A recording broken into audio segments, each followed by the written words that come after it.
I never thought I'd be the kind of person to read someone else's private diary, but there I was, sitting cross-legged on my father's office floor at midnight, holding his leather-bound journal in trembling hands. The study still smelled like him. A mix of coffee and that fancy cologne my mother had given him last Christmas. My name is Jamie, and until 3 hours ago, I was just a normal 15-year-old trying to deal with my dad's cancer diagnosis. Now I'm not sure what I am. It started when I heard voices downstairs. Mom wasn't supposed to be home until tomorrow. She told us she was visiting her sister in Phoenix. But there she was, giggling in our kitchen at midnight with a man who definitely wasn't my father. We need to be careful, I heard Mom say. Thomas isn't completely out of it yet. The man's voice was smooth, confident. Vivian, sweetheart, you worry too much. Everything's going according to plan. I should have stormed down there. Should have screamed or called my dad at the hospital. Instead, I crept into his study looking for, I don't know what. Answers? Evidence? That's when I found the diary, tucked behind some old tax files. The first entry was from 6 months ago. I don't want to believe it, but something's wrong with Vivian. The late nights, the secret phone calls. I've seen how she looks at my business partner, Ethan. But I need proof before I confront her. Jamie needs to be protected. She's all that matters now. My hands were shaking so badly I nearly dropped the journal. Dad had known? All this time. The next entry made my stomach turn. Doctor says it's stage 4. Vivian acted devastated, but I caught her smiling when she thought I wasn't looking. I've changed my will today. Everything goes to Jamie, with Mom as trustee until she's 21. Vivian won't see it coming. I heard footsteps on the stairs and quickly shoved the diary into my hoodie pocket. The voices were getting closer. I'll check on Jamie, Mom said. She should be asleep by now. I scrambled to my feet, heart pounding. There was no time to return the diary to its hiding place. Instead, I dove into the hallway bathroom, closing the door just as their shadows passed by. Your daughter's quite the daddy's girl, the man then said. Might be a problem later. Mom's laugh was cold, unfamiliar. She's just a kid. Once Thomas is gone, she'll adjust. They all do. I pressed my hand against my mouth, fighting back tears. The mother I thought I knew would never talk about Dad dying like it was something to look forward to. Would never dismiss me like I was just some inconvenience to her plans. When their footsteps faded, I snuck back to my room, diary clutched against my chest like a shield. Sleep was impossible. I spent the rest of the night reading entry after entry, watching my father's suspicions grow alongside his illness. The last entry was from just 2 days ago, written in shaky handwriting. Jamie, if you're reading this, I'm so sorry. I should have protected you better. Don't let them win. You're stronger than you know. Love, Dad. Morning came too quickly. I hid the diary under my mattress and got ready for school, my mind racing. Mom was in the kitchen, acting like nothing had happened, like she hadn't spent the night plotting with her lover in our home, while Dad lay dying in a hospital bed. Morning, sweetie, she said, sliding a plate of pancakes across the counter. Sleep well. I looked at her perfect makeup, her practiced smile, and felt sick. Fine, I lied, pushing the plate away. I'm not hungry. She frowned, touching my forehead. You feeling okay? You look pale. I jerked away from her hand. For the first time, I saw what Dad must have seen, the calculation behind her concern, the performance of it all. I'm fine, I repeated, grabbing my backpack. Just tired. As I walked to school, Dad's last words echoed in my head. Don't let them win. But how was I, a 15-year-old kid, supposed to stop whatever my mother and Ethan were planning? I didn't know yet. But I was about to find out. The hospital always smelled like despair mixed with hand sanitizer. I sat beside Dad's bed watching him sleep, while Mom texted someone in the corner. Probably Ethan. My stomach churned every time her phone lit up with a new message. I'm going to get coffee, Mom announced, not even looking up from her screen. Want anything, Jamie? I shook my head, keeping my eyes on Dad. The moment she left, I pulled out my phone and started recording just in case. Dad had taught me to always document everything in business. Trust but verify, he'd say. Now I was using his lessons against the people trying to hurt him. His eyes fluttered open. Hey, kiddo. His voice was weaker than yesterday, but his smile was the same. Where's your mother? Coffee run. I squeezed his hand. How are you feeling? Like I could run a marathon. He tried to laugh but ended up coughing instead. When he caught his breath, he looked at me with worried eyes. Jamie, there's something we need to talk about. The door opened and Mom swept in with her coffee. Dad immediately went quiet, and I felt the weight of unspoken words hanging between us. Thomas, darling, Ethan called about the Peterson contract, Mom said, settling into her chair. He needs your signature on some documents. Dad's face hardened. Tell Ethan nothing gets signed until I review everything personally. But honey, he says it's urgent. No signatures, Dad repeated firmly. I watched Mom's perfectly manicured fingers tighten around her coffee cup. For a split second, her mask slipped, and I saw raw anger flash across her face. The tension was broken by a knock at the door. Grandma Margaret walked in, bringing with her the smell of fresh-baked cookies and normalcy. Well, this is a gloomy bunch, she announced, setting down her purse. Thomas, you look terrible. Vivian, that shade of lipstick doesn't suit you at all. I had to hide my smile. Grandma Margaret had never bothered with social niceties, especially when it came to Mom. Margaret, Mom said through gritted teeth. What a surprise. Shouldn't be. I'm here every Tuesday.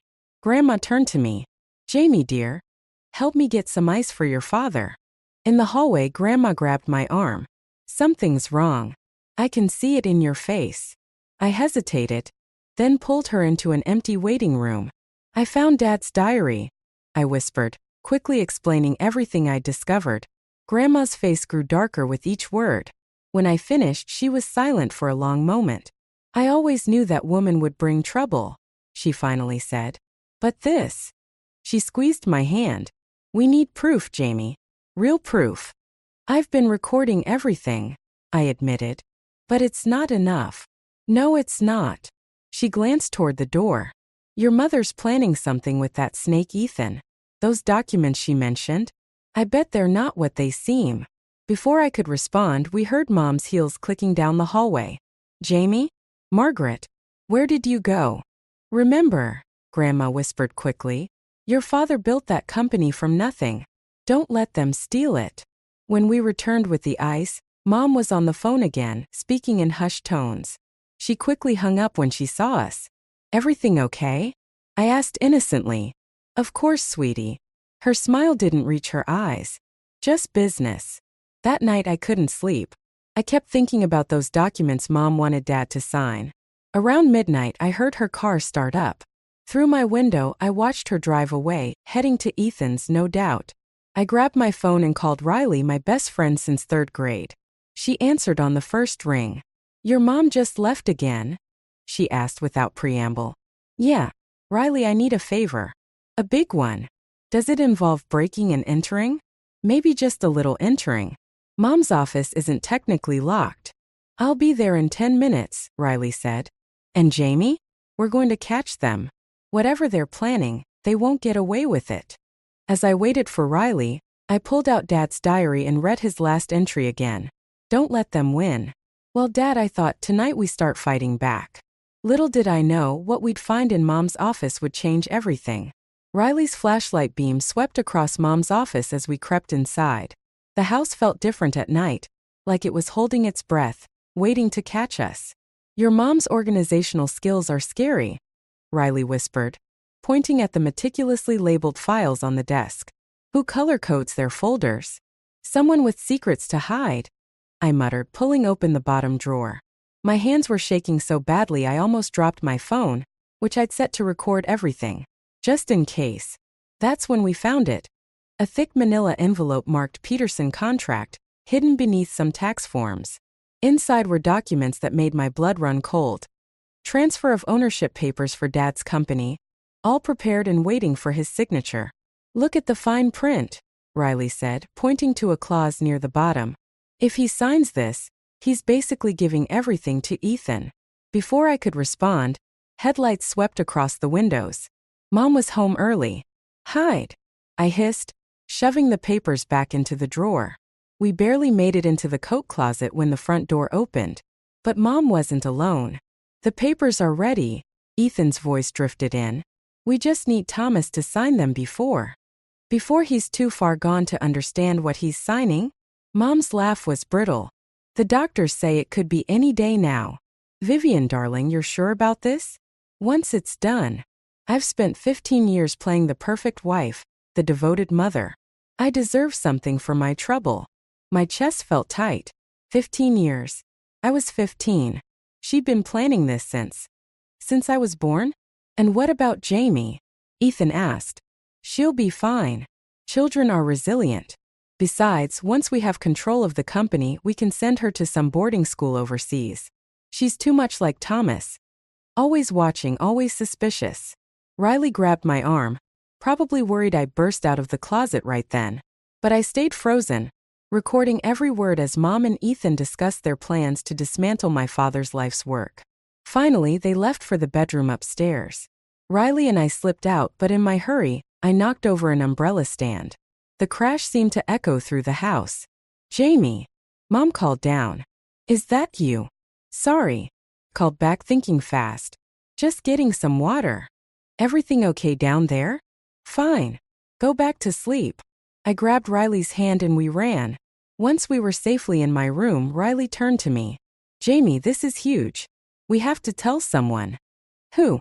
The police? They can't do anything. Dad hasn't signed anything yet. I played back the recording, my mother's cold words making me feel sick all over again. But Grandma Margaret was right. We need more proof. What are you thinking? I pulled out Dad's diary. Mom and Ethan are meeting their lawyer tomorrow at the Silver Spoon Cafe. Dad wrote about it here. He had someone following them. You want to spy on them? In public? No, I said slowly. I want to do something better. I showed her the cafe's website on my phone. They're hiring servers for the breakfast shift. Riley's eyes widened. Jamie, no. That's crazy. Crazy enough to work. You said your cousin manages the place, right? Yeah, but... Then call her. Tell her you know someone perfect for a one-day trial shift. I felt something hardening inside me, like steel forming in a forge. Mom never looks at servers. They're beneath her notice. And Ethan's never even met me. This is insane, Riley said, but she was already pulling out her phone. If they catch you, they won't. I thought about Dad in his hospital bed, about Mom's calculated betrayal, about 15 years of lies. Besides, what choice do I have? They're going to destroy everything Dad built. As Riley made the call, I stared at my reflection in the window. Tomorrow I wouldn't be Jamie Caldwell, devoted daughter. I'd be just another faceless server, invisible enough to witness everything. And this time I'd make sure everyone else saw the truth too. The Silver Spoon Cafe's kitchen was chaos, but it gave me the perfect cover. Nobody questioned the new server nervously fumbling with plates. They were too busy with the breakfast rush. I adjusted my borrowed uniform and name tag reading Sarah, while watching Mom's usual table through the service window. Order up for table 12, someone shouted, making me jump. That's your mother's table, Riley's cousin Emma whispered, sliding past me with a coffee pot. Remember, act natural. You're just another face in the crowd. Mom arrived right on schedule, Ethan close behind. They sat in their usual corner booth, the one partially hidden by a decorative screen. Perfect for secret conversations. Not so perfect for their plans to stay secret. I grabbed the coffee pot and approached their table, keeping my head down. Coffee? Mom barely glanced at me. Yes, fine. My hand shook slightly as I poured, but neither of them noticed. They were too absorbed in their paperwork. The lawyers are concerned about the timing, Ethan was saying. If Thomas dies before signing. He won't, Mom cut in sharply. I've arranged everything. Tomorrow morning when Jamie's at school, I'm bringing the papers to the hospital. He'll be cooperative. The coffee pot nearly slipped from my hand. What did she mean by cooperative? More coffee? I asked, desperate to hear more. No, and we need privacy, Ethan snapped. I retreated to the kitchen, my mind racing. Tomorrow morning. They were moving faster than I'd expected. I had to warn Dad, but how? Mom barely left his side during visiting hours. My phone buzzed in my apron pocket. A text from Grandma Margaret. Emergency. Call now. I ducked into the break room. Grandma. Jamie, where are you? Your father's asking for you. The doctors say. Her voice cracked. You need to come now. The world tilted sideways. I'm on my way. Back in the dining room, Mom and Ethan were huddled over what looked like medical documents. I wanted to grab them, to scream, to expose everything right there. Instead, I yanked off my apron and ran. At the hospital, Dad looked smaller somehow, drowning in white sheets and medical equipment. Grandma Margaret sat beside him, holding his hand. When she saw me, her eyes were red-rimmed but determined. Jamie, Dad whispered. Where's your mother? She's busy. The lie tasted bitter. He nodded slowly. Good. We need to talk. Margaret, the envelope. Grandma pulled out a thick manila envelope from her bag. Are you sure about this, Thomas? Show her. Inside were documents, lots of them. But these weren't like the ones Mom and Ethan had. These were different. Proof of shell companies, fake accounts, years of systematic theft from Dad's business. All traced back to Ethan. Your mother thinks she's so clever, Dad said, his voice stronger now. But I've known about Ethan's schemes for months. Been gathering evidence, building a case. Why didn't you say anything? I asked. Because, Grandma Margaret cut in, we needed them to show their hand, to prove what they were planning. And now we have it, I said, pulling out my phone and playing the recording from the cafe. Dad's eyes widened as he listened. When it finished, he reached for my hand. You're so much braver than I was, Jamie. I should have confronted them years ago. It's not too late, I started, but a commotion in the hallway cut me off. I don't care about visiting hours. Mom's voice carried through the door. That's my husband. Dad squeezed my hand. Hide these, he whispered, pushing the envelope toward me. And Jamie? Whatever happens next, remember. The truth always comes out. I barely had time to stuff the envelope into my backpack before Mom burst in. Ethan right behind her. She froze when she saw us all there. Her carefully applied makeup not quite hiding her shock. Family meeting? She asked, trying to smile. How lovely. But her eyes were fixed on Dad's hand, still clasped in mine, and for the first time, I saw real fear in my mother's face. The machine started screaming at 3:47 a.m. I know because I was watching the clock, counting minutes while Dad slept, when suddenly everything went wrong. Code Blue, room 415, blared over the speakers. Doctors rushed in, shoving me aside. Mom wasn't there. She'd left hours ago with Ethan, claiming exhaustion. Only Grandma Margaret and I had stayed, keeping our vigil. Jamie, Dad had whispered earlier between labored breaths. The safe. Behind the painting in my office. Remember the combination. Your wedding anniversary, I'd answered automatically. He'd smiled weakly. No. Your birthday. It's always been your birthday. Now, watching the doctor's work, those words echoed in my head. The safe. Whatever was in there, he wanted me to find it before Mom did. Clear. Someone shouted. Dad's body jerked. Grandma Margaret pulled me close, her arms steel bands around my shoulders. Look at me, not at them, she ordered. Whatever happens next, we stick to the plan. The monitor's steady tone turned into peaks and valleys again. The doctors stepped back, talking in low voices about stabilization and time running out. My phone buzzed, a text from Riley. Your mom just left her house. With suitcases. The floor seemed to tilt beneath my feet. Grandma, I whispered, showing her the message. Her face hardened. Go. I'll stay with your father. Whatever's in that safe, we can't let them get to it first. I ran. The hospital corridors blurred past, my footsteps echoing in the pre-dawn emptiness. Outside, Riley was waiting in her sister's borrowed car. Mom's heading to the house, she said as I jumped in. Ethan's car is behind her. We beat them there by minutes. The house was dark and silent as I fumbled with my key. Up the stairs, down the hall, into Dad's office, every shadow seemed to reach for us. Hurry, Riley whispered, watching the street. The painting was heavy, but we managed to move it. My fingers trembled as I spun the dial. My birthday, 0-7-2-5. The safe clicked open just as headlights swept across the windows. Inside was a single USB drive and a letter addressed to me. I shoved both into my pocket as car doors slammed outside. Jamie. Mom's voice carried up from downstairs. Why are the lights on? Riley grabbed my arm. Back door. Now. We made it halfway down the back stairs when the office light flicked on above us. Mom's gasp was audible even from here. "The safe," she hissed. "Ethan, it's open." We ran. Through the kitchen, past the garage into the pre-dawn darkness. Behind us, I heard Mom shouting my name, her voice cracking with something that might have been fear or rage. My phone rang. Grandma Margaret. "Jamie, where are you?" "Got it," I gasped, still running. "Whatever it is, I got it. Come back to the hospital. Now." Her voice changed. "Your father. He's asking for you. It's time." The world stopped spinning.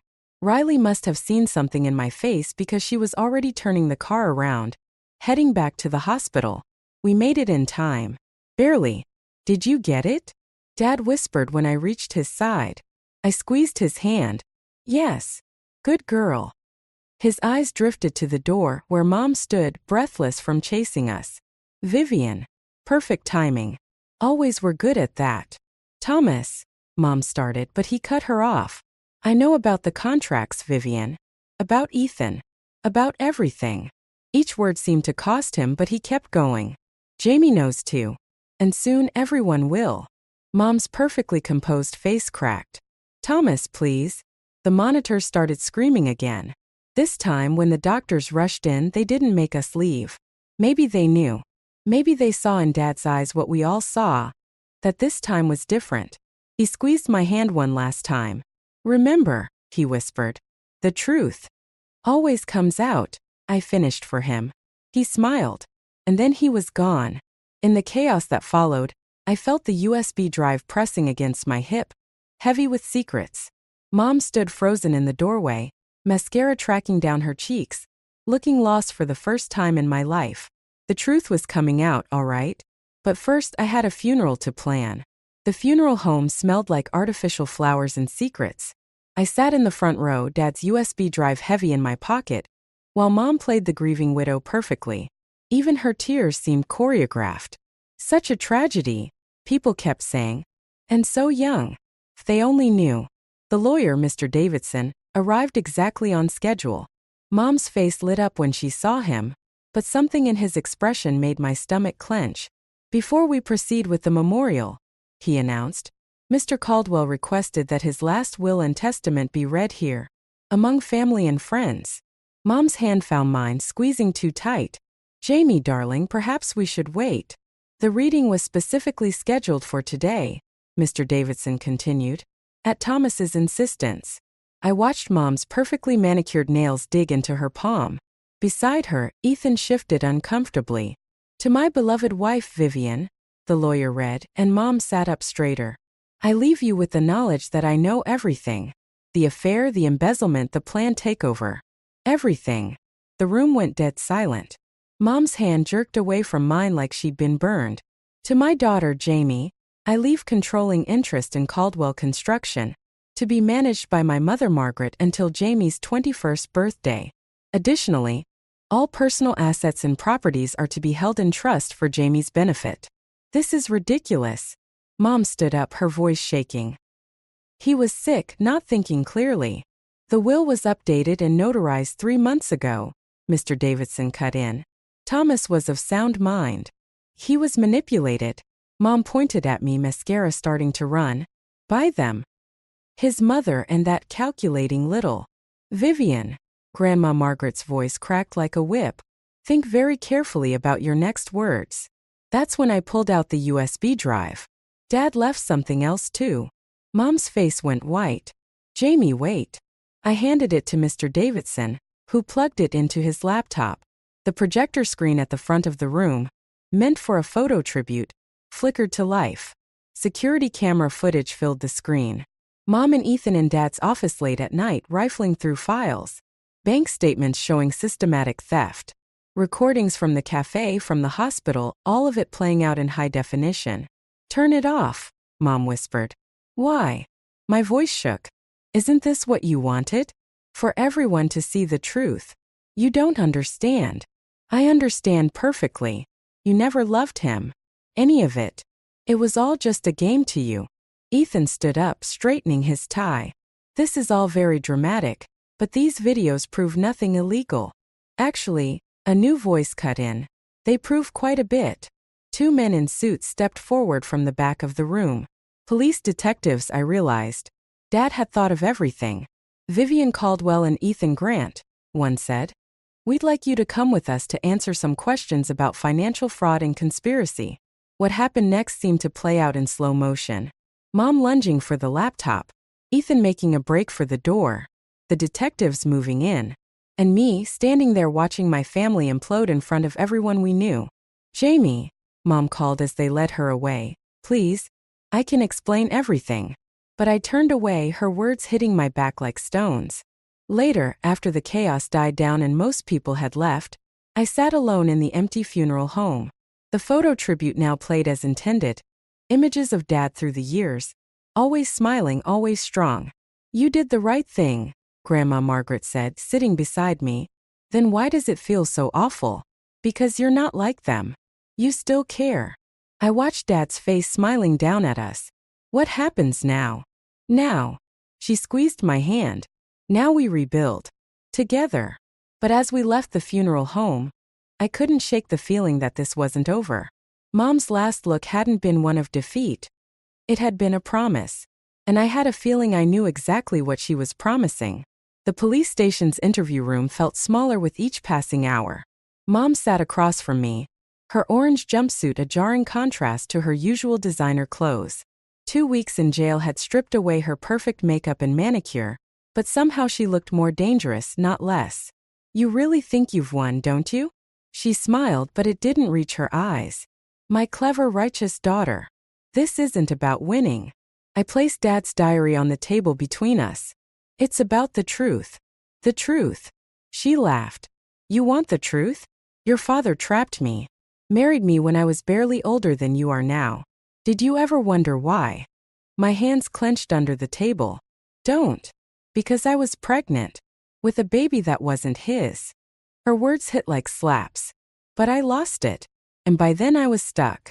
He knew what he was doing, Jamie. The perfect businessman. Always in control. The detective behind the two-way mirror had warned me about this. How she'd try to manipulate me. Twist everything around. But knowing it was coming didn't make it hurt less. So that justifies stealing from him? Planning to take everything while he was dying. I earned that money. She leaned forward, mask finally cracking. 15 years playing the devoted wife, raising his precious daughter. I was never precious to you. The words came out before I could stop them. I was just part of your cover story. Something flickered in her eyes, pain maybe or regret. But it vanished quickly. You're right, she said softly. You were always his.